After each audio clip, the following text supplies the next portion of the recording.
Hey guys, it's Matthew Zachary, and I want to tell you about the National Comprehensive Cancer Network, or the NCCN. The NCCN creates the treatment guidelines for doctors that help cancer patients lead better lives. But I want you to know that the NCCN also has guidelines for you. The patient guidelines were funded by the NCCN Foundation and were created just for people with cancer and their caregivers. They're free, they're easy to understand, and they're available right now for you, the patient and the caregiver. So go check them out at nccn.org/empower. That's nccn.org/empower.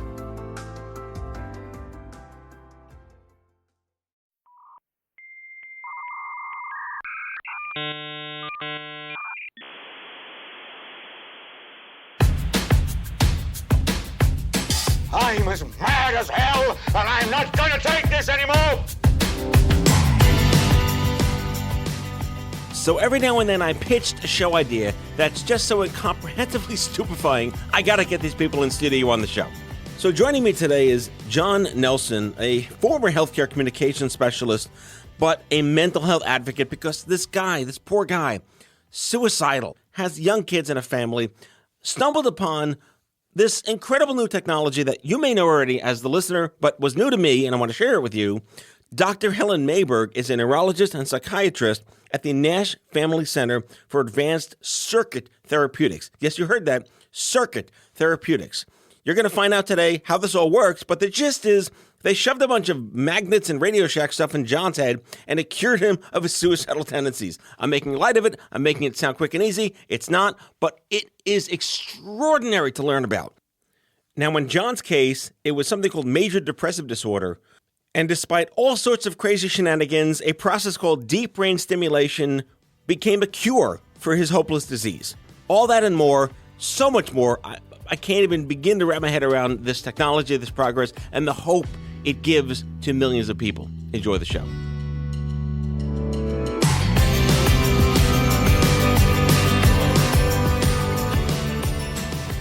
All right, Jon Nelson, I'm going to start with you. Why can't you just be happy? It's a phenomenal question. I would say for the majority of my... That was a tongue-in-cheek, obviously. Yes, it was extremely tongue-in-cheek.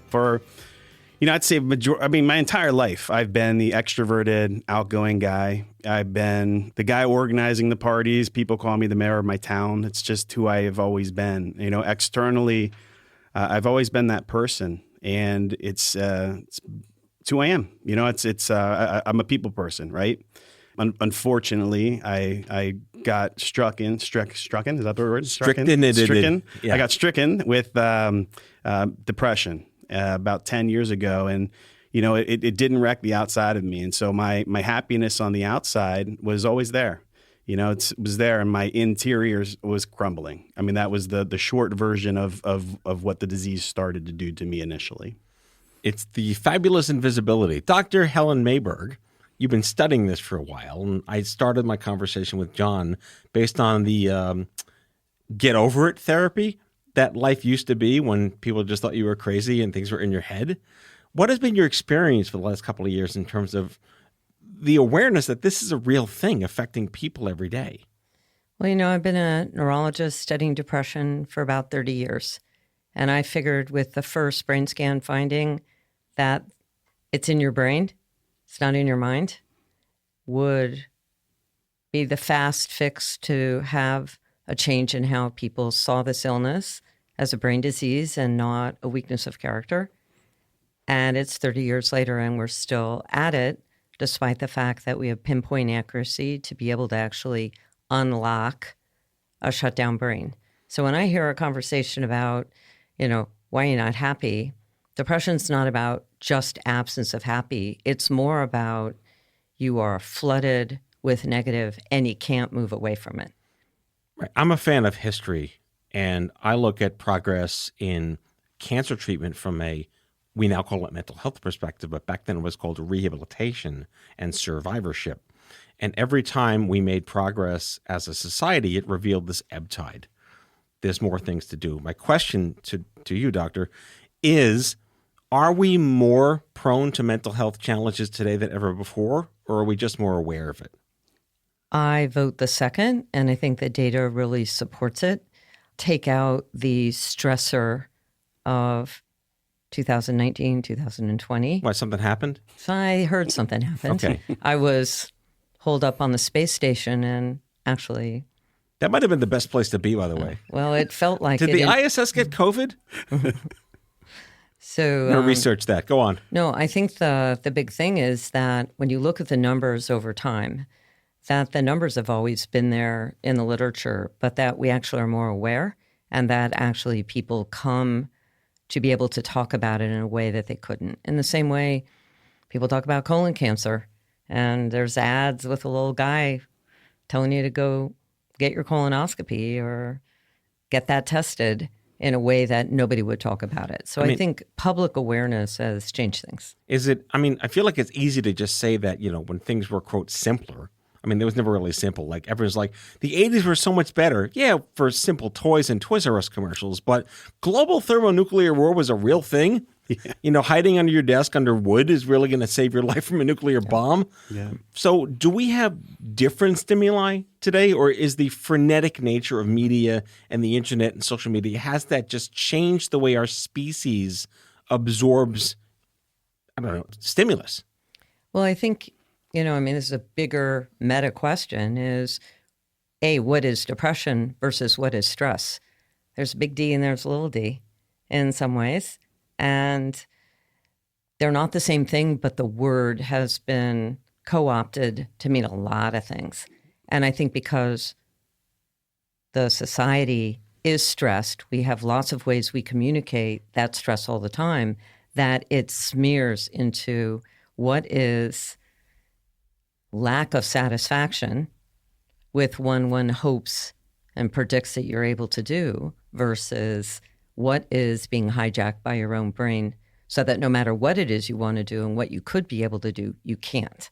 And that's a distinction that I think we're all still having. And I think there's still a disconnect that I think Jon has experienced. And there may be a continuum, but I kind of am a fan of nonlinear dynamics. And you can be moving along a line, and the next thing you know, you fall off a cliff.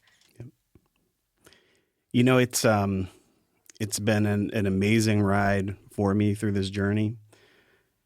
Being stuck, so sick for so long and not really being able to talk about it, just exacerbated the disease. And, trying to stay alive and trying to continue to fight for treatments and nothing worked was my reality. And, most people with major depressive disorder, that is the reality, is you've got two options. You're either going to stick through it, suffer in misery, or you're going to take your own life. And those are the two options. That's when you're a treatment-resistant person, that's where you are. And I live that daily when I go on message boards and I try to give people hope. It's the same thing over and over. And Dr. Mayberg was the first person to give me a rationale on, I was going, and we'll talk about the surgery, but when I was going in there and I said, I couldn't do this. I couldn't do certain things. I couldn't return a phone call. You called me, I couldn't return your call. Couldn't walk my dog. But that's just because I'm a douchebag. Of course. That's right. But I would at least text you back, right? Okay, great. Thank you. But that level of stuff I couldn't do. And Dr. Mayberg gave me the kind of medical validation on why I couldn't, because that's why the disease is so maniacal. You know what you should do? You can't do it. I should walk my dog. I can't do it. And then you're sitting there and you're in your head, why can't I do this? So it's just a constant mind fuck. Excuse my language, but that's come what on. the Have you disease met is. me? But that's what it is, right? Wait, how did you meet each other? How did the stars align that you found each other? So the stars aligned. I was in a second residential treatment program. Like I said, was doing everything in my power to stay alive. I had done transcranial magnetic stimulation. Wait. Yes. Lots of syllables. Can we back that up a little bit? Yes. So transcranial magnetic stimulation, is that what you want? Those syllables, okay. Yes. So it's TMS, transcranial magnetic stimulation. From a doctor standpoint, you want to give the doctor explanation of what it is? Yeah, what's the Wikipedia version? It is a method to tune brain circuits through magnetic stimulation applied to the outside of your head. Put a big magnet on your head in the right place, and it seems to increase the strength of how your frontal lobes work. Does it like move the iron filings you swallowed in third grade? It's actually good. That's probably the only thing it did for me. Let's just say it didn't work. Because they clearly migrated north instead of south. So of the many things, all of the different medications, the therapies, I went to a residential treatment program, came home, did something called partial hospitalization plan, intensive outpatient plan. And then I said, can I do this transcranial magnetic stimulation? This is one of the latest advancements. This will work. Please, please, please. Wait, was it a clinical trial? Were you a guinea pig? Were you a subject? Or you went to Dexter's lab, Rick and Morty? Talk us through. It's FDA approved. I did it out of my psychiatrist's office at the time in Princeton, New Jersey area. And you have to go every single day. I went every day for about 30 days. And I was in the chair. It looks kind of like a dentist chair. This thing's up in your head, goes like that for about every, 4 or 5 seconds. You're in there for about 30 minutes. I did that for roughly 30 days, which is obviously not convenient. And it was very difficult to get insurance to approve it.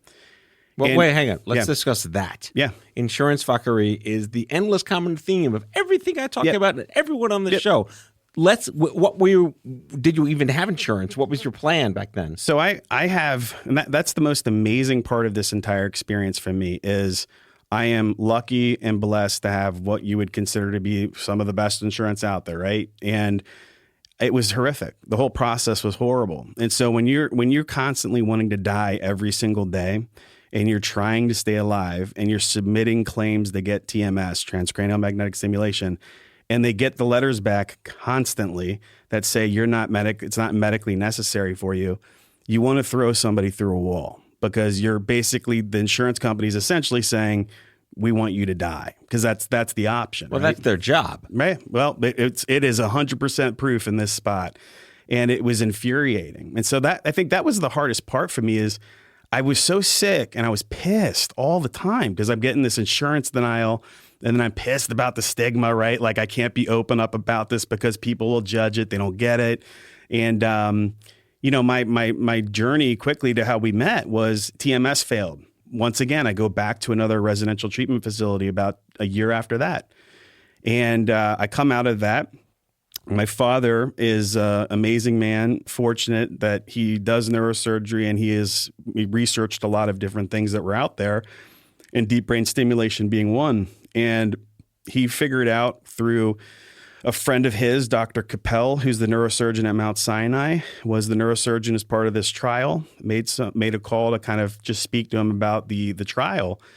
And I got connected to the clinical trial recruiter and coordinator and had an intake conversation with that person. And basically one of the best parts about nothing working for me ever is that I was considered for Dr. Mayberg's deep brain stimulation clinical trial. That was the pity lab. You poor thing. Come on in here now. Well, here's the kicker. I didn't get in. And I didn't get in because Good choice. Exactly right. I hadn't done ECT. And so wait, acronyms. Oh, sorry. Electroconvulsive therapy. Doc? So electroconvulsive therapy is basically rebooting your brain with electricity while you are anesthetized. And it basically gives you a generalized seizure under anesthesia. And in a way that we don't understand, actually reboots the brain. It is actually the best treatment that we have for severe depression. And it's been a workhorse for many years. It's much aligned, but it is the most effective treatment that we have, except that by the time you've had 4 or 5 episodes or you've failed multiple treatments, we tend to wait to give ECT because when you've been sick a long time or you've had multiple episodes or something else hasn't worked, the likelihood that if you get better, you stay better is very low. So it works great when it works, but it doesn't last. Right. But the thing is, when you are at the end of the line, when you feel suicidal, when the psychic pain is so overwhelming. And the problem with pain is generally when you have any kind of pain, you work to move away from it. And to be in a state where the parking brake is on and the pain is so overwhelming and you can't move to be comfortable in any way, you just want to reboot. Wait, all right. Before we go to break, Jon, how did you manage to convince the insurance companies? What kind of formulary exemption or appeals process did you go through to get that to happen? So for the ECT, once again, so when I did the intake, they said, we can't accept you because you haven't done ECT. I said, if I do it, will you accept me? And they said the great line, which was, we would definitely continue the conversation. Oh, dear God. And so for me... Again, I'm going to interrupt. Yeah. I'm going to interrupt here. Okay. When it's not a clinical trial, means we don't know if a treatment works.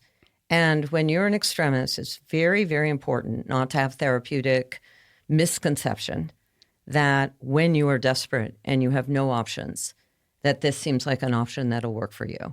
And in our experiments, there are experiments that we require that you fail ECT because it is the most effective treatment out there. And if you've never responded to anything ever, the idea that you might, there's a group of people that actually won't respond to ECT either. So, but it's also proven that even a transient response to a treatment like ECT is a good omen. It's a predictor that you likely can get better with DBS.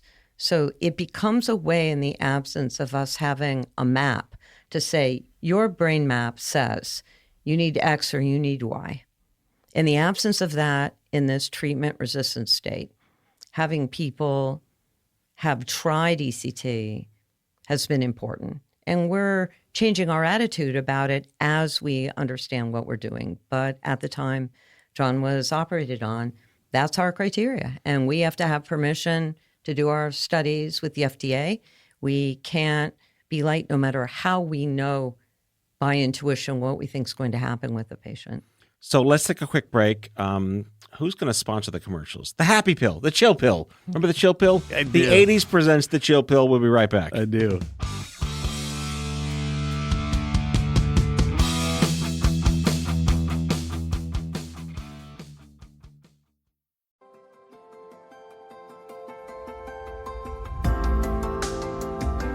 The COVID-19 pandemic showed us how a microscopic virus could upend our lives and how unprepared our society was for it.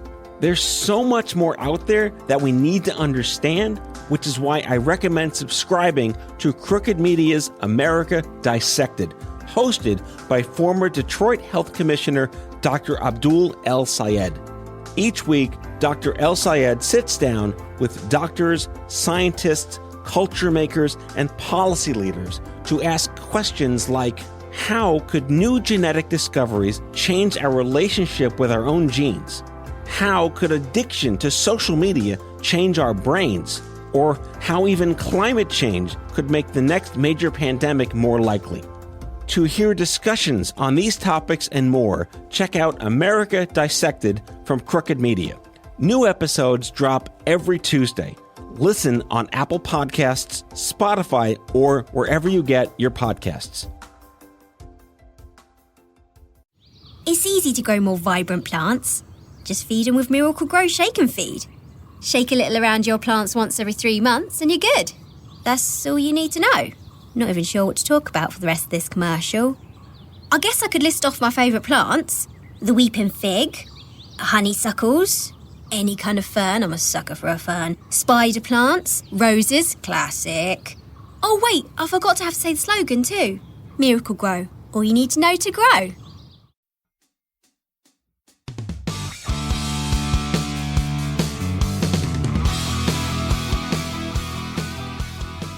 We're back, picking up where we left off. Jon, you're still a hot mess, but you look great. Go on.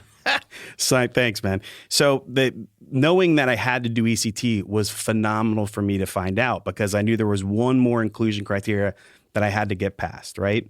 So same thing, same exact process happens. I can barely get insurance to cover it. It takes 2 months to get approvals. I get the approvals. I do 13 rounds of ECT. Why it was difficult for me is I have to have somebody drive me there. I'm under anesthesia 13 times. I don't remember the people that drove me down. Like it literally, for me, I experienced all of the side effects. I didn't get any efficacy from it. But the positive from all of this, once again, was I now have an opportunity to get into this clinical trial. You had to take it for the team. Yeah. Just to get into the trial. All good, man. Sign me up. You know, I mean, it was literally living, looking at death every single day, or going under anesthesia 13 times, unfortunately having to bother people to drive me down there. I like to do all this myself, right? And I couldn't. I had to rely on people. That was really hard for me. Well, that's vulnerable, especially for a father and a guy. Yes, totally. All right, Dr. Mayberg, I'm still stuck on this whole tech support, turn it off, turn it on thing for your brain. How do you know it works? Well, again, we have spent many, many years to figure out a wiring diagram that we think is important for all these kinds of symptoms. Negative mood, why negative mood makes you move, and the relationship between your mood state and your movement system in the brain. They're connected. And this is as though the parking brake comes on. It's really terrible feeling, and I need to step on the gas, and I can't. There's nothing moving. My metaphors as I listen to patients is it's like there's a force field in the way. So when someone says, snap out of it, well, you would if you could. It's pretty easy to say, just step on the gas and drive, not if the parking brake is on. You can wish it or move it or talk it. And that's kind of the problem. And when you listen to a patient, it turns out that instead of a rating scale, everybody's got their personal metaphor of the state of being in that black hole. And the black hole isn't just sitting quietly. It is drowning. It is being sucked into an abyss, and you're working very hard to actually move yourself past it. So the intention is blocked by the chemistry. It's a little bit of a misnomer of depression as just being a chemical imbalance. It's chemistry within a particular circuit in the brain. And what we've done is pinpointed kind of the convergence zone, kind of ground zero, that all these different connections from parts of your brain kind of meet. And the whole intention is that instead of ECT, where you kind of like reboot the whole computer, this is going in precisely into a circuit and actually stimulating it there with the idea that you'll affect change at this negative mood spot and you'll impact everything it talks to. Wait, so when someone wakes up after having their computer turned back on, is it night and day? No. So it depends on, are we talking about DBS, deep brain stimulation? Are we talking about ECT? Well, either one. I guess my ignorant question is like, do you wake up happy? No. Do you wake up conscious? I No. hope you wake up conscious. What does it mean? So again, I'll just talk about what we do with the DBS because that's kind of that's what I do. I don't do ECT. I'm not a psychiatrist. We do experimental studies of brain circuits. So we actually don't do this asleep, do this awake. So that you put someone to sleep to be able to make a hole in their skull, which is about the size of a dime, nickel, and Like a little manhole cover. little manhole cover. Oh, that was those little mantis beams on top of your head? I got two of them. Like it. Yeah. Yeah, it's So- radio, but he looks like Mantis without the antennas Yeah, and from it's- Guardians. some people, how bad someone is suffering when you're interviewing them and they're suffering, and their question is, well, am I going to have a scar? When I meet somebody who doesn't have hair, and I say I'm surrounded here, that You're welcome. That in fact, no, you can wear a hat. If you can alleviate this suffering, I'll deal with how I look. But again, this is having to make a small incision, but to make an opening in the skull, because under millimeter precision, we are going to put a wire into a place deep in the brain. So your scalp, your skull has pain sensors. So you're asleep while we do that part. But the brain has no pain sensors, Pain has right? no pain sensors. I knew that. So what we do is we wake patients up in the operating room so that we can test that nothing bad happens. So going back, 20 years, it'd be the first patient in Toronto, May 23rd, 2003, that we did the entire thing awake. And even making the burr holes, that's the opening in the skull. I think I've seen these, like where they push parts of the brain and like they can't see here and then they slur here and then they Exactly. remember things here. You learn a lot by poking the brain and stuff happens.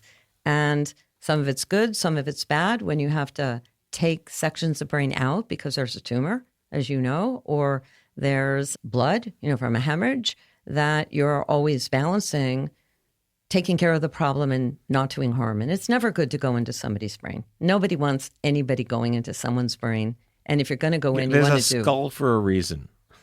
Absolutely. All right, so John, you go through it, take it for the team. Yeah. You're awake for these crazy things, and nothing works for you, but you get on the other thing. She drills the holes in your head. You got Swiss cheese scalp like me. I'm telling you, but so the most amazing part about the surgery was I didn't care that it was happening, like the actual surgery. I wasn't worried about it. It was like the same thing of me, like if you were going to the dentist tomorrow, you'd be like, oh yeah, I'm going to the dentist. It was, if anything, I was euphoric for the procedure because I wanted to die, right? I constantly wanted to die because that's the misery of this disease. So for me, it was a positive because if I die accidentally on a hospital table, then my wife gets life insurance. My kids have a dad who died of an accident, and I don't have to suffer. So I had no it didn't even matter to me that the surgery was happening. And I go down. Once I say that until the day before when I dropped off my kids with my in-laws, and they all hugged me. And my youngest looked up at me and said, "Dad, am I going to see you again?" And that was the first time where I was like, "Oh man, this is There are stakes." Yeah, I was like, there are stakes. And so I mean, I definitely got a little nervous there before. But next thing you know, I mean, I'd never been in a surgery before. I've been under anesthesia like 20 times last year. I'm like an expert at it now. And, next thing I know, boom, Dr. Mayberg is, "Hey, John, it's Dr. Mayberg. What's up, doc?" And you're so awake that I think I busted your chops. I think I did a joke. Like I did it. She told me before the surgery, like, make sure you're present. And I was like, "Hey, doc, can I tell you something?" And she came over, I was like, "Just when you know I'm present." And so she's sitting there laughing. I'm literally have my brain open. Is that when you poked something and like you couldn't see for a second? So, it's interesting The because power of Christ compels you. so in the experiment, that the way John did it is we woke him up. We have a team to do an experiment where you actually play a game while you're awake, while we measure the chemical change in your brain as you're playing the game. So we're trying to learn about this area of the brain. Then we actually stimulate your brain while we're doing the chemical measure at a very, very low amount. So in John's experiment, we had him awake doing work, but I didn't actually turn him on in a way like we ended up doing in the lab the next day. But in the old days, what we would do is we didn't play those games and do those measurements. Those are new, very wonky, but really amazing to really know what's the chemical effect of stimulating in that spot. But that... It's like whack-a-mole. Not exactly. Whack-a-mole. I don't like that metaphor. Whack-a-mole with science behind it? No. So I'm poking you, but when we do the imaging guidance tracking, put the wire in exactly the right spot, then have the patient thinking about kind of the agony and the lockdown, and you do the stimulation, you watch someone over less than a minute change state. And it's such a unexpected thing because, I'm fond of saying to every patient, don't watch TV. Everybody's watched every YouTube video I've ever recorded or every documentary we've made about this. Someone else's experience is not your experience. You need to be in the moment. You know your own state. And if something changes, you'll know it. And I think for John, it's most interesting, rather than me tell you about every memory that I will never have until I lose all my own brain cells.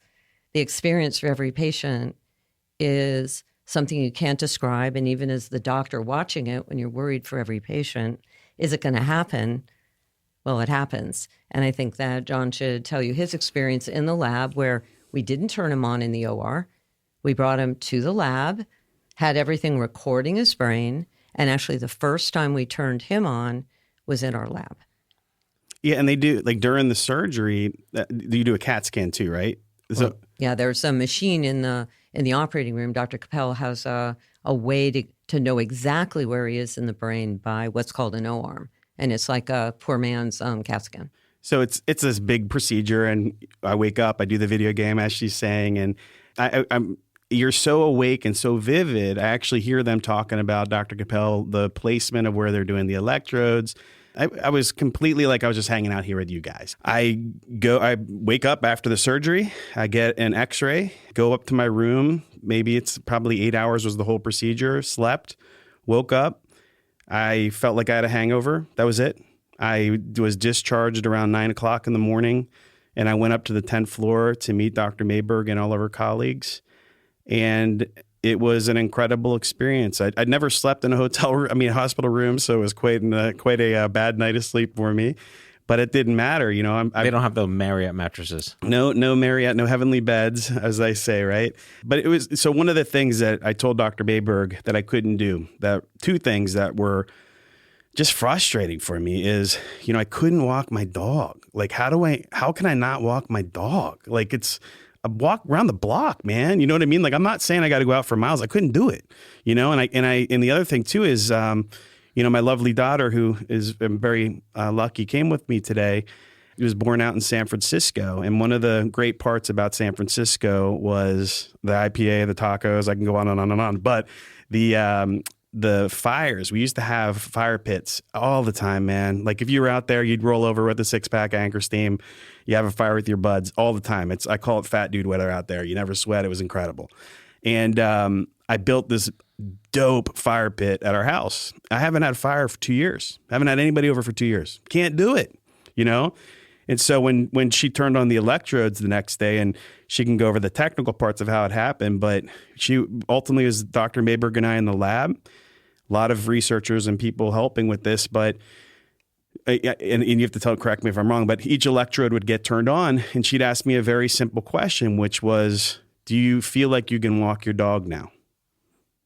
And then we would, and then take over for that part because you get the more of the technical parts. So we know in advance by the advanced imaging we do, I know which contact on the tip of this electrode in Jon's brain covers about 1 centimeter. And there's 4 contacts I can stimulate. And each one is almost at the intersection of different roadways. So I actually know from all of our advanced work that if Dr. Capel put it in exactly the right place and Dr. Choi checks it and says it's there, I know before we start what's going to happen, or I can predict it. Or with my fingers amazing, with my fingers crossed. Okay, and this is not because I'm so smart. This is because we did this over time. Do one of the electrodes make them speak Spanish? I wish. Okay. I mean, you know, the problem. California comes in handy. Okay. I could help her cheat on her homework. So we have 4 spots on each side we can stimulate. And again, like I said, is everybody's got their own thing they can't do. I'm always looking for what's the thing you can't do, not what you aspire to do. What's a regular thing that if something changed, you'd know it? Wait, when you say can't do, you mean mentally can't do? No. So, physically? Well, you know, again, what does it mean to be virtually paralyzed? You know, if you have a force field around you, you can keep pushing. And if something's pushing back, what is that? I mean, that's the metaphor that every patient has their own way of saying. Some people feel like they're being sucked into quicksand. Other people feel like they're drowning and they're being pulled like upside down in a waterfall. You know, but there is something that many people notice if they just think about activities of daily living. I just can't do the basic things. And then someone says, well, what do you mean you can't walk your dog? Well, it's like there's something in the way. Well, why don't you go around? It follows me. So if you listen to what people actually say, is it a black hole? Maybe. Is it a tractor state? Yeah, if you're a physicist. But what is it in the real world you can't do? I can't walk my dog. Well, why not? Is there something in the way? Yes. Well, what is it related to? This terrible feeling that I want to be dead. Well, which one do you want me to do? Give you a turbocharger so that you can move, or take away the dread? Well, if I take away the dread, what'll happen? I'll be able to move. Okay. So tell me when you can move. So the long story short of this with my Cro-Magnon brain hit the spot. No, it's like there are permutations and combinations of ways in which you could zap things the right way, and eventually you're going to hit the right marker where he doesn't have that force field anymore. Exactly. So the idea is we can make a prediction from knowing the exact spot from all of our maps, But the bottom line is our maps don't mean anything if when we turn it on, he doesn't notice a change. Did you have like a holy shit, I can think again moment? So that day I was so tired and I was so excited, right? The other thing too is you and I in our business worlds, right? We go to our sales meetings, our business meetings, our annual conferences, and people come in and you're there with everybody. And you realize that you're part of a massive program and a massive team, and the amount of researchers that were there to turn this thing on. And, I feel like I'm in a great way, I'm just part of this huge experiment. And, I'm excited, but I'm also very tired. I don't want to fall asleep while she's talking to me. And Which is easy. Yeah. People do all the time. And so I did. So you're just kind of going on adrenaline, right? And they literally huddled. After they were done, they get together, they huddle, and they say, "You're good to go.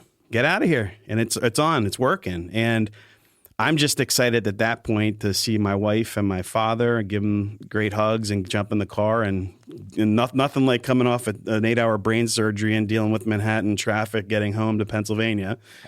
So you know my story. Let's hear it. No, after my brain surgery, we had to endure Manhattan traffic. I actually didn't know that part, but we did. Literally, we went, and of course, my dad and I, with my head all wrapped up post brain surgery, told my wife to go the wrong way, and so we still haven't lived that one down. But all right, well, what I want to do is take one more break, Yep. and we have to do a lightning round. Yes. When we come back, I'm trying to think of remember Happy Fun Ball, the SNL skit? Yes. All right, that's our sponsor. I love it. We'll be right back. Google it, Happy Fun Ball. We'll be right back.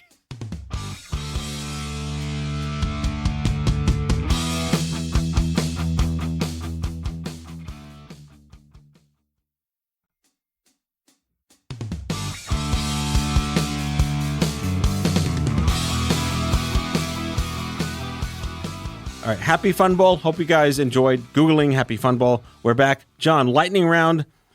I'd like to believe that not everyone is born with chutzpah. It is induced by fuckery.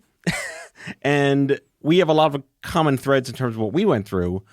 There was a phrase back in the day we coined at Stupid Cancer, which is not about what you have, it's about what you have in common. And yes, you were young, kids, job, insurance, relationships, family, things that are difficult when you're well. Talk us through the lightning rod, literally and figuratively, that I can now help other people. This has been such a wild journey, and waking up from this surgery, from the day I woke up, after they turned it on, it immediately worked. I constantly had suicidal ideation. I constantly felt the poison of this disease all through my body. It was gone. I personally have been in remission ever since, and that has 1,000% fueled my fire for advocacy. And why? Because I've uncovered so many things along this journey of mine that need to be spoken about. And I mean, I could talk for hours and hours and hours, but the main thing is, the stigma of mental illness is absolutely asinine. It literally is killing people because it keeps people silent. Silence literally makes the disease grow bigger and stronger in people's bodies, and it makes them take their own life. And so we as a society have to open our eyes. We have to become way less ignorant about this being a brain disease. People did not ask for it, just like they didn't ask for cancer, for all the other diseases out there. And there needs to be a lot more education and awareness. And I will tell you that little things that I have learned, I'm a marketing guy, right? You're a marketing guy. When I got out of the surgery, Dr. Mayberg and team said to me, "Jon, you need to rehab your brain." And I was like, "What are you talking about?" I was like, I'm not sick. This is great. And 6 weeks in, I started feeling sad and I plummeted. I immediately started isolating. I immediately started overeating. I immediately stopped going to commitments. And it was because I had the feeling of being depressed. I had the sadness. I had the emotion. I sent an email to the lead psychiatrist and I said, "Did you turn this device off?" "No, you didn't." And I talked to them the next week and they said, you're feeling a human emotion, just like sadness, just like anger, right?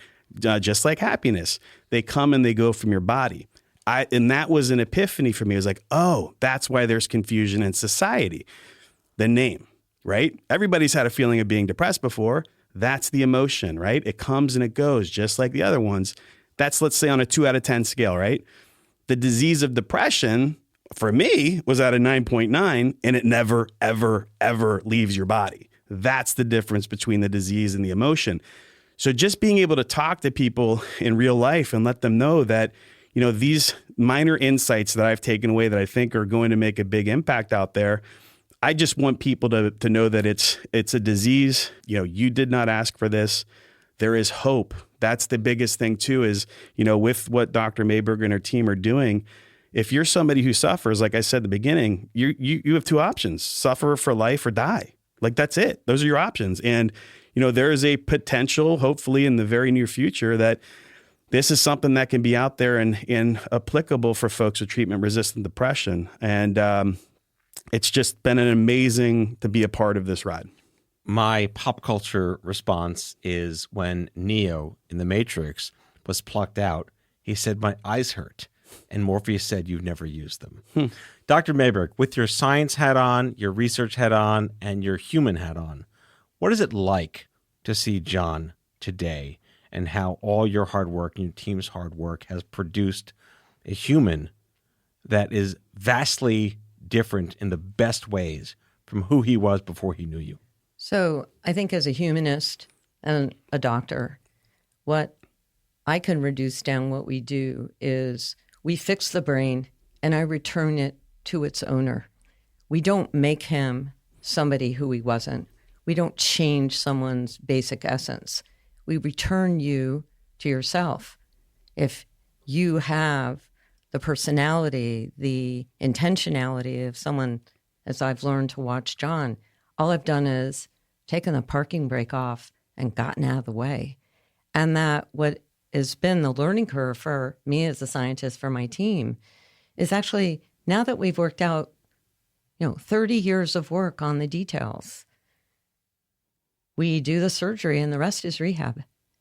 And rehab is a process.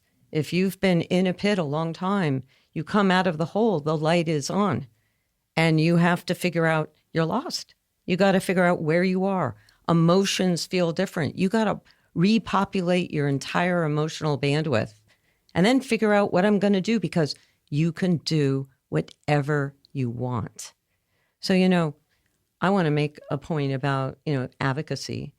The key is not everyone's going to have brain surgery to be well, but that people need to be matched to the treatment that is best for them. I am crying to hear this story, which I didn't even know, about the idea that an approved procedure, TMS, ECT, in someone who has failed all these drugs, that their insurance isn't paying, that is a travesty, is a lack of mental health parity, and everybody should be in jail for actually not allowing people to get access to things that are approved. We struggle to figure out how to get these surgeries paid for. We have donations from the device companies when we are doing experiments, but these are expensive. And the idea that the things that are approved, you don't have access to when you have an illness that you want to kill yourself, makes me want to just scream. Sounds like you're out of patience. Ha ha ha. All right. I want to do more of these shows. This is fascinating. I don't get to meet a lot of guys that go to my barber, that go to my beard trimmer, that had someone touch their brain and are still here to tell the story. This is astonishingly fascinating. And I love conversations and guests with issues that are gratefully foreign to me and yet entirely near and dear to what I'm trying to accomplish and what every advocate is trying to accomplish in this country to make healthcare suck less. Dr. Helen Mayer, neurologist to the stars, apparently. The Nash Family Center for Advanced Circuit Therapeutics. Great syllables. You do great work. Thank you. And Jon Nelson, badass mental health advocate. I'll take it. and awesome marketer. I'll take it. Thank you so much for coming in studio to the show. Thank you so much for having us, Matt. Pleasure.